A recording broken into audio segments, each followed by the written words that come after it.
सियासत को समझना इतना आसान नहीं होता और खासकर सियासतदानों के दिमाग में क्या चल रहा है इसको समझने में कई बार राजनीतिक विश्लेषकों को भी काफी जद्दोजहद करना पड़ता है। और बिहार की सियासत में भी यही देखने को मिल रहा है। जिस तरीके से आरजेडी और कांग्रेस आमने सामने है, कांग्रेस ने अल्टीमेटम दे दिया है कि अभी भी आरजेडी के पास वक्त है। 16 अक्टूबर को नामांकन वापस लेने की अंतिम तारीख है। आरजेडी कोई ईश्वर स्थान से अपना प्रत्याशी उतार ले, नहीं तो महागठबंधन को टूटने से कोई नहीं बचा सकता। और यह बयान बिहार कांग्रेस के बड़े तमाम कद्दावर नेता दे रहे हैं। बाकायदा बिहार चुनाव प्रभारी भक्तचरण दास, विधायक दल के नेता अजित शर्मा ने यह बात कही है। लेकिन लालू यादव ने क्या राहुल गांधी के साथ सेटिंग कर ली है, मैं ये नहीं कह रहा। ये खबरें लगातार चल रही हैं। इस तरह की बातें जो हैं वो अब सियासी गलियारों में चर्चा का विषय बना हुआ है, क्योंकि 8 अक्टूबर को चिराग पासवान ने अपने दिल्ली 12 जनपद में रामविलास पासवान की पुण्यतिथि पर बड़े बड़े नेताओं को बुलाया था, जहां पर राहुल गांधी और लालू यादव पहुंचे थे। उस वक्त जब बिहार की सियासत में आरजेडी और कांग्रेस के बीच जो है घमासान मचा हुआ था,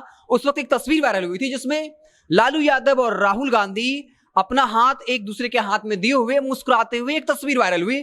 जिसके बाद जो आरजेडी के तमाम नेता वो कह रहे थे कि कांग्रेस और आरजेडी के बड़े नेताओं के बीच बातचीत हो चुकी है, गठबंधन नहीं टूटने वाला है और इस बात को बल मिल रहा है। ये बातें हवा हवाई नहीं कही जा रही, क्योंकि जिस तरीके से कांग्रेस ने स्टार प्रचारकों की सूची जारी की है, इस सूची को देखने के बाद भी इस बात को बल मिलता है। क्योंकि बता दें कि 20 स्टार प्रचारक जो हैं उसकी सूची कांग्रेस ने जारी की है। लेकिन दिलचस्प बात यह है कि उसमें यादव समुदाय का एक भी स्टार प्रचारक नहीं है, जबकि सभी जातियों से, सभी धर्म के स्टार प्रचारक हैं। हम आपको बताते हैं कि मुस्लिम रिलीजन से 5 स्टार प्रचारक है, वही भूमियार जाति से 5, ब्राह्मण से 3, राजपूत समुदाय से 2, कायस्थ से 1, दलित से 3, जिनमें मीरा कुमार जो लोकसभा की स्पीकर रही हैं। इसके अलावा जो ओवैसी से जब कोई स्टार प्रचारक बिहार का नहीं था, उसके जगह पे हार्दिक पटेल को बुलाया गया है, जो ओबीसी समाज से आते हैं। लेकिन यादव समाज का एक भी स्टार प्रचारक नहीं है। जबकि ऐसा नहीं है कि कांग्रेस के पास यादव चेहरा नहीं है। ललन कुमार, जिन्होंने 2020 के विधानसभा चुनाव में सुल्तानपुर से कांग्रेस के टिकट पर चुनाव लड़ा था और काफी कम मतों की संख्या से हारे थे।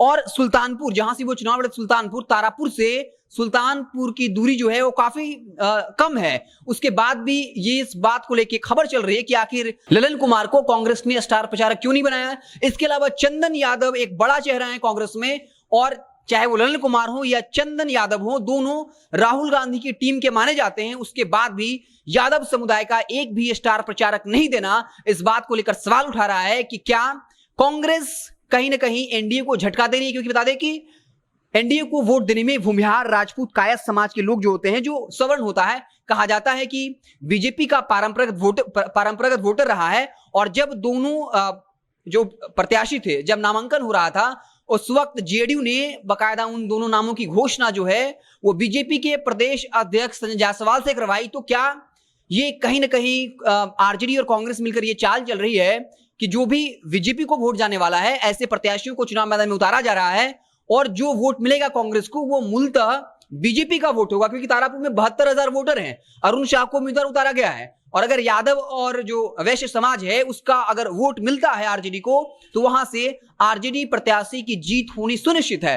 तो राजनीति है, इसे समझना काफी मुश्किल होता है। लेकिन जिस तरीके से एक भी यादव समुदाय से लोगों को स्टार प्रचारक नहीं बनाया गया है, जो कई तरह के सवाल खड़ा कर रहा है, या तो एक बहुत बड़ी चूक हुई है। तो सवाल ये है कि कांग्रेस जो पूरे देश में धीरे धीरे सिमट रहा है, बिहार कांग्रेस में अपने अस्तित्व की लड़ाई लड़ रहा है, वो आखिर इतनी बड़ी गलती कैसे कर सकता है, जब उसके बिहार प्रदेश के कांग्रेस नेता कहते हैं कि वो चुनाव हार जाए लेकिन आरजेडी को जीतने नहीं देगी, लेकिन फिर वो स्टार प्रचारकों में एक भी यादव समुदाय के लोगों को नहीं भेजता है, जो कई तरह के सवाल निशान खड़ा कर रहा है। और इस बात को बल मिलता है जो तस्वीरें वायरल हुई, जहां राहुल गांधी और लालू यादव की तस्वीरें साथ में दिख रही हैं, दोनों एक दूसरे को देखकर मुस्कुरा रहे हैं।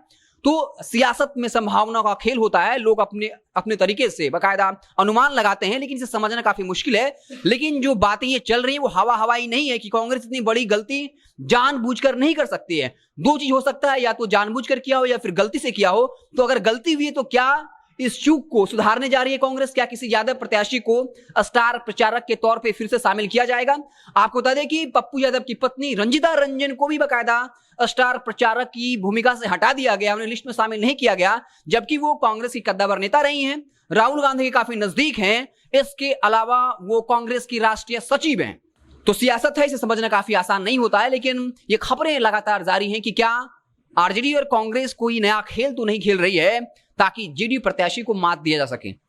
अब क्या कुछ होगा, परिणाम क्या कुछ आएंगे, 2 नवंबर को काउंटिंग होनी है और 3 नवंबर को अंततः फैसला आ जाएगा। लेकिन एक बात तो साफ है, विधानसभा उपचुनाव काफी दिलचस्प होने वाला है, रोमांचक होने वाला है और इससे जुड़ी जो भी जानकारियां होंगी, अहम जानकारियां होंगी, हम उससे लगातार आपको रूबरू कराते रहेंगे। बहुत बहुत धन्यवाद।